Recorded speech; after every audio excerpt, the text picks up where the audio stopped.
টোটোর চাবি নিতে গিয়ে পুলিশ ও টোটো চালকের মধ্যে টানাটানিতে চাবি ভেঙে বচসা এমনই ঘটনা ঘটল শিলিগুড়িতে। ঘটনার বিবরণে জানা গেছে, সকাল 11:30 নাগাদ শিলিগুড়ি সুভাষপল্লী নেতাজি মোড়ে এক নম্বরবিহীন টোটোকে আটকান খোকন রায় নামে এক কর্মরত ট্রাফিক পুলিশ। টোটোর চাবি নিতে গিয়ে পুলিশ ও টোটো চালকের মধ্যে টানাটানিতে চাবি ভেঙে যায়। সেখান থেকে গন্ডগোলের সূত্রপাত বলে জানা যায়। কর্মরত ট্রাফিক পুলিশ খোকন রায় জানান, নেতাজি মোড়ে টোটোটি আসতেই টোটো চালককে তিনি বলেন, এখন নো এন্ট্রি আছে, যাওয়া যাবে না। তার কথা না শুনে সোজা গাড়ি বের করে দেন টোটো চালক। তখনই টোটো চালক গালাগাল করতে থাকে এবং দু একবার ধাক্কা মারেন। এই পুরো বিষয়টির প্রত্যক্ষদর্শী এক বাসিন্দা জানান, এমন ঘটনা একেবারেই কাম্য নয়। কর্মরত পুলিশ কর্মীর গায়ে হাত দেওয়া উচিত হয়নি। ঘটনায় ব্যাপক চাঞ্চল্য ছড়িয়েছে এলাকায়। এখানে হাতিমোড়ে আমার ডিউটি, এই ডিউটিতে বিনা নম্বরের টোটো ভ্যানাস মোড়ে বা কোট মোড়ের ওদিকে যাবে না, সেই উপলক্ষে ডিউটিটা দীর্ঘদিন ধরে হচ্ছে। এবার ডিউটিটা সারাদিনই করার কথা, কিন্তু আমরা মোটামুটি 10:30 থেকে 12টা 12:30 পর্যন্ত আমরা এটা একটু গুরুত্বটা বেশি দিই, আর অন্য সময় হালকা গুরুত্ব দিই। তাই এই মুহূর্তে টোটো ঘোরাচ্ছি, একটা লোক আসে এখানে, বলছে আমি এইদিকে যাবো। আমি বললাম কি না, এদিকে যাবে না, বিনা নম্বরের টোটো, এদিকে নিষেধ আছে। উনি আমার কথা না শুনে গার মধ্যে টোটোটা ঢোকায় দেয় এবং আমি থামতে বলি, তাও উনি মানে আগেই করছে। তখন আমি টোটোর চাবিটা নিতে যাই, তখন ও টোটোটার চাবিটা ধরে আমার হাতটা এরকম করে, তখন টোটোর চাবিটা বেঁকে যায়। তারপরে ওই ছেলেটা বলছে যে এরকম টোটো কেন চাবি আমার বেঁকে গেল, টোটো আমি ভেঙে ফেলবো, আমাকে চেনো, আমি বাঁকড়াকোটের তোমাকে মানে এরকম আলতু পালতু একটু যাচ্ছে। আর দুটো মেয়ে ছিল 4জন ছিল, দুটো মেয়ে ছিল ওখান থেকে নেমে আমার গায়ে মানে হাত বুলায় অনেক কয়বার আঘাত করেছে।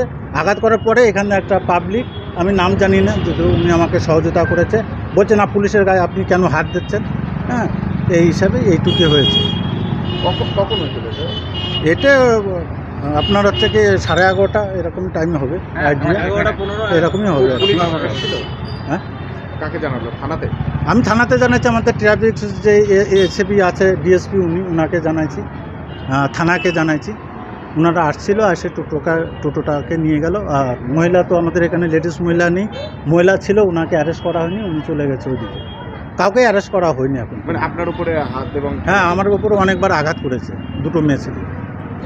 অফিসারকে ডিউটি করছিলেন পুলিশ অফিসার, সেই ক্ষেত্রে এক টোটো মধ্যে প্যাসেঞ্জার ছিল, তারা এসে ভদ্রলোককে ধাক্কাধাক্কি করে, ওই পুলিশ অফিসারকে ধাক্কাধাক্কি করার পরে তো অফিসার নাকি তাকে বলে যে 11টা অবধি এখানে নোটি আছে, 11টার মধ্যে ভিতরের দিকে আসবেন না, এটা রিকোয়েস্ট করা হলো।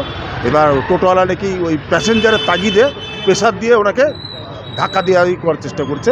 তারপরে প্যাসেঞ্জার নেমে গিয়ে ভদ্রলোকের সঙ্গে খুব বাজে বিহেভ করেছে, ধাক্কাধাক্কি করেছে। এগুলাদের আমরা স্থানীয় লোক হিসাবে তীব্র নিন্দা জানাই। এই ধরনের কার্যকলাপের মানে হিসাবে এগুলা ঠিক হয়নি। আমার রাজু সেনগুপ্ত, 18 নম্বর ওয়ার্ড। টোটোর উপদ্রব তো আছেই, কিন্তু সেটা হচ্ছে একটা সাময়িক টাইমের মতন মেনটেন করা আছে। 11টা অবধি টোটোকে ঢুকতে দেওয়া হয় না টাউনের মধ্যে, এইসব জায়গার ভিতরের মধ্যে, কিন্তু 11টার পরে তো তাড়াতাড়ি মতো চলে। কিন্তু তার আগে এসে এই যে দুর্ঘটনা ঘটে গেল, তার জন্য খুবই খারাপ লাগছে। ভদ্রলোক ধৈর্যের পরীক্ষা দিয়েছে, পুলিশ অফিসার যিনি আছেন তিনি ধৈর্যের পরীক্ষা দিয়েছেন। দীর্ঘদিন ধরে এখানে আমাদের একটা অ্যাম্বুলেন্সগুলো আমরা রাখতাম, যেহেতু জায়গাটা ফাঁকা ছিল, রাখতাম। দীর্ঘদিন থেকে এখান থেকে পরিষেবা দিতাম, কিন্তু হোলির আগের দিন থেকে আমাদের বলা এখান থেকে গাড়ি সরাতে হবে। তো গাড়িগুলো সরানোর পরে আমরা সেই গাড়িগুলো কোথাও রাখতে পারছি না, কারণ দেখুন ডেড বডি গাড়ি কারো বাড়ির সামনে রাখতে দেবে না, ডেড বডি গাড়ি মানে অ্যাম্বুলেন্স কারো বাড়ির সামনে রাখতে দেয় না। এখানে থেকে আমরা পরিষেবাটা দিতাম, তো এখান থেকে সরিয়ে তো আমাদের পরিষেবা দিতে অসুবিধা হচ্ছে। শিলিগুড়ি হসপিটালে পরিষেবা দিতে হচ্ছে। তো আলাদা কোথাও যদি তোমাদের স্ট্যান্ডের কোনো আলাদা করে আশেপাশে কোথাও যদি একটা করে রাখবো, এটাই আমাদের মেয়র সাহেবের কাছে আমাদের। এটা নিয়ে কি মেয়র সাহেবের সাথে আপনারা দেখা করবেন? এটা নিয়ে ইচ্ছা আছে, গাড়ি না পৌঁছাতে পারবো কিনা কাছে। আপনার নাম? নয়ন দেবনাথ। হ্যাঁ, নয়ন দেবনাথ। আচ্ছা, কি সমস্যা হচ্ছে এখন আপনাদের? সমস্যা কি, দীর্ঘদিন যাবত হসপিটাল থেকে যে সার্ভিসটা দিচ্ছে ওই সার্ভিসটা এখন আমরা দিতে পারতেছি না। একটু কষ্ট হচ্ছে, এই বাড়ি থেকে গাড়ি আনো 10-15 মিনিট 20 মিনিট সময় লেগে যাচ্ছে, যেটা ইমার্জেন্সি। আমার টোটাল কাজটাই কমপ্লিট হয়ে যাবে 20 মিনিটে, সেটা আমার গাড়ি আনতে 20 মিনিটের মধ্যে সময় চলে যাচ্ছে। ইমার্জেন্সি পেশেন্টকে সার্ভিস দিতে পারতেছি না, আর অ্যাম্বুলেন্স মানেতে আমার ইমার্জেন্সি সার্ভিস, সেটাই প্রবলেম। আর তাহলে এখন এই মুহূর্তে আপনার কি অন্যত্র স্ট্যান্ড যাতে আশেপাশে করা হয় এটা দাবি করছে? হ্যাঁ, মানে হসপিটালের আশেপাশে কোনো একটা এরিয়াতে আমাদের কিছু গাড়ি, আমাদের যেন প্রাইভেট গাড়িগুলো আমরা রাখতে পারি, সেটাই একটু আশা করছি আপনাদের মাধ্যমে, মিডিয়ার মাধ্যমে একটু চাচ্ছি প্রশাসন বা কারো কাছে আবেদনটা করা। প্রশাসনের সাথে কি আপনারা কোনো এই ব্যাপারে কোনো কথা বলেছেন? না, প্রশাসনের সাথে আপাতত কোনো কথা হয়নি, কিন্তু ওনারা আমাদেরকে কথা বলার সুযোগ দেয়নি। যা বললো এরকম যে তোমরা দেখা করো, কথা বলো। মেয়রের সঙ্গে দেখা করবেন? হ্যাঁ, আমাদের মেয়রের সঙ্গে যদি আপনারা সুযোগ, মেয়র স্যার যদি আমাদের সুযোগ দেয়, আমরা দেখা করার চেষ্টা করব।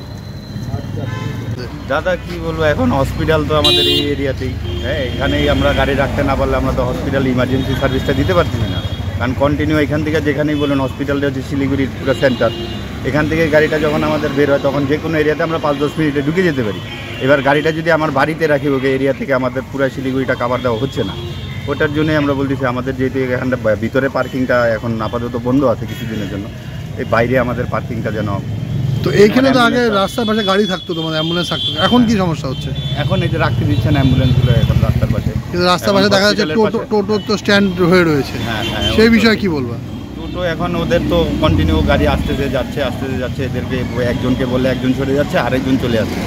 ব্যাপারটা আমরা কন্ট্রোল করতে পারতেছি না, এটা পুলিশ প্রশাসন ওনারা যদি যতটুকু কন্ট্রোল করতে পারে, হ্যাঁ, ওনাদের কাছে এতটুকু আবেদন। কিন্তু এবার আমাদের অ্যাম্বুলেন্সটা দেখা যাচ্ছে যে আমাদের এখানে না রাখলে, হসপিটালের আশেপাশে না রাখলে আমরা সার্ভিসটা দিতে পারতেছি না, ওটা আমাদের জন্য অনেক বড় মুশকিলের কাজ।